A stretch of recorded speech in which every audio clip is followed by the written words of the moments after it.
All week long, we've seen so many remarkable things and met so many extraordinary people. A lot of times on a story like this, we'll put it together in kind of an essay format in a reporter's notebook. Here's mine for this week. When everything else is taken away, broken and battered, soaked raw, stripped bare, you see things, you see people as they really are. Mama! This week in Tacloban, Samar, and Cebu, amidst the hunger and thirst, the chaos and confusion, we've seen the best in the Filipino people. Their strength, their courage. I can't get it out of my mind. Imagine the strength it takes for a mother to search alone for her missing kids.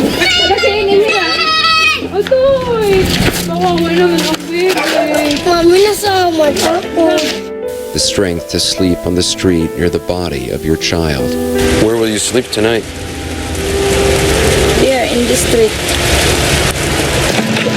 We've seen people with every reason to despair, every right to be angry, instead find ways to laugh, and to love, to stand up, to move forward. A storm breaks wood and bone, brings hurt and heartbreak. In the end, the wind, the water, the horror it brings is not the end of the story. With aid and assistance, compassion and care, this place, these people, they will make it through. They've already survived the worst. They are bowed, perhaps, tired and traumatized, but they are not broken. Mabuhay, Philippines. Maraming salamat for all you've shown us. Maraming salamat for showing us all how to live. Jania Mustasisa pumps for dear life. Her newborn baby isn't breathing. And there's no incubator, no respirator, and no electricity to power the machines to save this 2-day-old baby's life. So her mother pumps oxygen by hand. Baby Mustasisa is just one of 27 newborns here. Storm babies, you could call them, all born after the typhoon. They're in a hospital chapel that was converted into a maternity ward after the storm destroyed this city. These tiny babies are in what doctors are calling the ICU, the neonatal intensive care unit. It's clearly improvised, and they've been put here because their health situation is frighteningly unstable.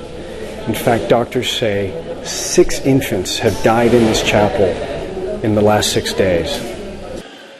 Dr. Leslie Rosario says some of these infants are too unstable to be medevaced to a better hospital out of the storm zone. What do you need for these babies right now, most? Mostly now, mechanical ventilator, especially for these babies, and then suction machine, incubators for prematures. Tiny, fragile cocoons. This little girl was born just a few hours ago, and she's 6 weeks premature. During our visit, some good news. Little Sian James' health has stabilized, and he graduates from the ICU to rejoin his mother. Is this your first son? Yes, first. How do you feel? Happy. Doctors say most of the newborns here are healthy. But during what should be a moment of joy, parents also face uncertainty. Many have seen their homes destroyed, so they rest amid the pews. While next to the altar, Dr. Rosario says baby Mustasisa's chances are not good. Right now, the baby is really in a very poor condition, critical condition. So it's really a poor prognosis for this baby. There is little more Jania Mustasisa can do now, but pray for her daughter's life. Ivan Watson, CNN, Tacloban, Philippines. You've been in a lot of disasters. What are the challenges here? I mean, obviously UNICEF is focusing on the needs of kids. What are the greatest needs right now? Well, for UNICEF, the most important thing are that kids are safe, that they're healthy, that they're protected. So health, nutrition, getting them clean water, good sanitation, protection, and we have to consider education also. Schools have been wiped out, and getting kids into child-friendly spaces where they can feel protected, where they can have a chance to play, where they can get a sense of normalcy back in their life after going through such a devastating experience is very important. So how do you get water into these communities? How is that pipeline? Well, right now UNICEF is flying a plane in with an emergency team that's going to Tacloban. We're hoping to get out water tanks, a water treatment plant. We're partnering with AusAid, which is setting up a mobile hospital clinic. That'd be awesome. In Tacloban, and we're providing a water treatment plant that would go with that mobile hospital. So getting these things to the people is very important. We've got to do it as quick as we can. There has been difficulties in accessing many of these communities, but that logjam is breaking up now, and we're getting things to people. But the needs are really great. I mean, in some communities, we could say that everybody needs everything.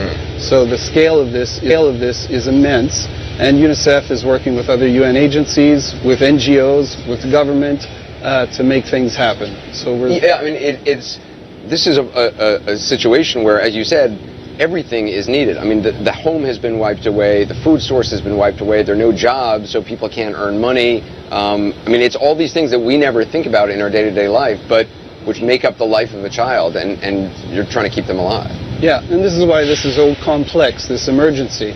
To get kids who don't go to school right now, all classes are suspended, there are no schools. We need to get them into child-friendly spaces where it helps the kids, but it also frees up the parents to go and take care of the needs, try and find work, try and get money. So it's very complicated, it's very complex, and everything is interrelated. UNICEF.org is the website? UNICEF.org. Okay, I appreciate what you're doing, Ken. Thank you. We'll continue to check in with you. This is where it ends for so many, without ceremony or even their names spoken softly. The corpses that have littered Tacloban, as so much of the city leaves, come to rest here and tell parts of the horror of how they must have died. But they leave many questions too, among the overpowering smell of looming disease. It's a cold but necessary process, the accounting of the dead that happens here and the condition they arrive in after days in the open and the impact of flood waters, gruesome, sometimes unrecognisable. But for the relatives who come here in search of their loved ones, it's here that they hear the toughest answers.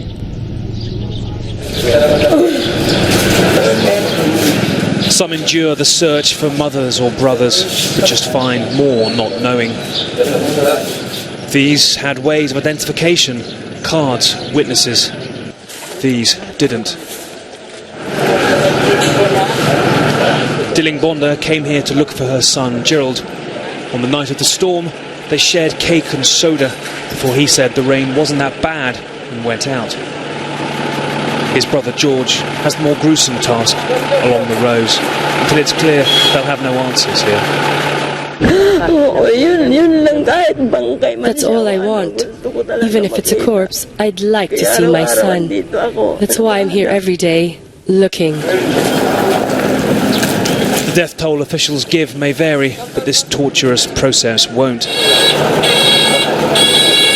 Bodies brought in and then taken away, driven to the outskirts of town where young police hesitate over their grim job. About 100 already here. The mayor said the grave is just temporary, but the holes they leave in the families, hearts and homes of Tacloban is permanent. It's hard to imagine, Nick, what you saw, and I think obviously you so eloquently conveyed it there, but I know that earlier this week you'd been reporting on the relief efforts, that they were too slow, people weren't able to get food, they were resorting to eating all kinds of horrific things. Is it better? Yeah, it is better, certainly. I mean, it's interesting to see what we saw as we left yesterday. There was a substantial effort underway, people even putting the telegraph poles back up to try and get electricity going.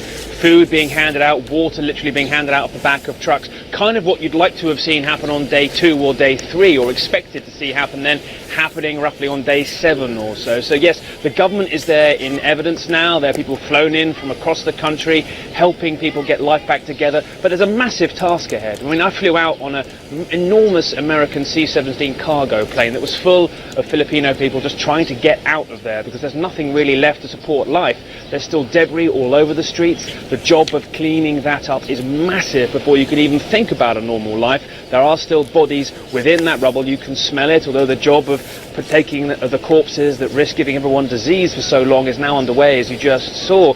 There's a massive task ahead. There's nothing really to support a community there at this point apart from emergency food being handed out. So the question now is becoming much less about the short-term sustenance of those staying behind and more kind of the medium-term thing of how do you actually get people back to some sort of lifestyle that they can tolerate in the weeks and months ahead. And of course, when the international community's eyes come off that town, do the efforts continue at such a pace? The US military, though, that airport where we spend so much time, they've transformed it.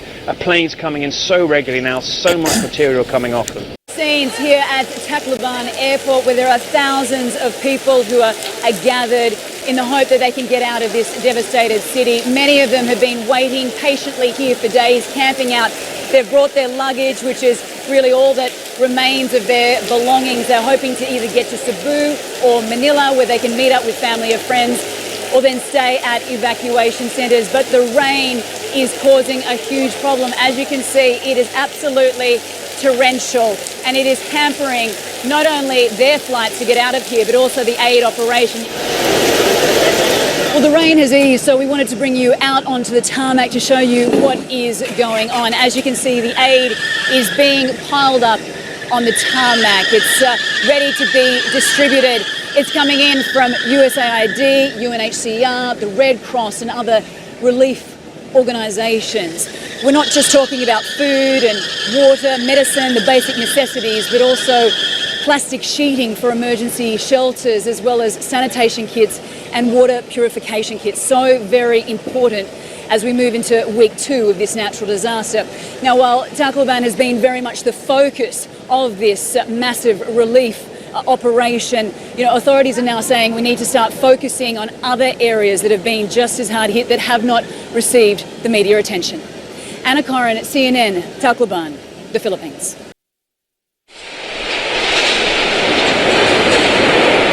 Typhoon Haiyan was 370 miles wide with gusts of up to 235 miles an hour. It created a storm surge 16 feet high, swallowing houses whole. 24 hours after landfall, the devastation was complete. 9 million people affected, 4 million of them children. 2.5 million people desperate for food and clean water.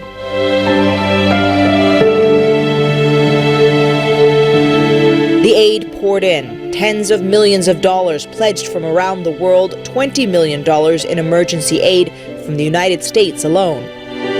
But food, water, and medicine only trickled out. By day 5, one local official estimated that only 20% of victims in the hard-hit city of Tacloban had been reached. Desperate survivors raided food supplies as aid workers struggled to distribute 40 metric tons of emergency food packs through roads choked with debris. The UN estimates that the area needs $300 million in immediate relief, but it will take years for the area to fully recover. And there is one number that officials still do not know: the final death toll for Typhoon Haiyan. 1 week since the storm came ashore, they are still counting. Atika Schubert, CNN, London.